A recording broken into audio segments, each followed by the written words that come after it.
Welcome to my blog. My cousins are coming for dinner this evening. We prefer homemade food because it is healthier. Now, I want to share my favorite recipe with you. A packet of lasagna sheet, an onion, a carrot, 2 green peppers, some minced meat, some tomato sauce. First, chop the vegetables.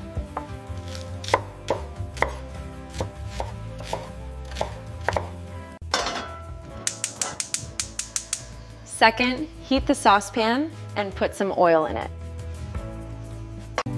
Add the chopped vegetables, minced meat, and tomato sauce. Put 2 teaspoons of salt into the mixture and cook all the ingredients for about half an hour. Then you should prepare some sauce in a different saucepan.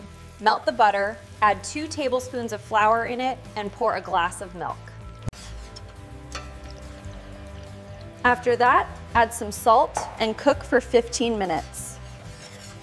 Finally, put some minced mixture at the bottom of the baking tray and spread the sauce on it. Cover with the lasagna sheets and do the same process until the mixture finishes. Bake the meal for about 30 minutes in the oven. Serve warm. Enjoy it. If you like it, give it a thumbs up. Don't forget to comment in the comment box below.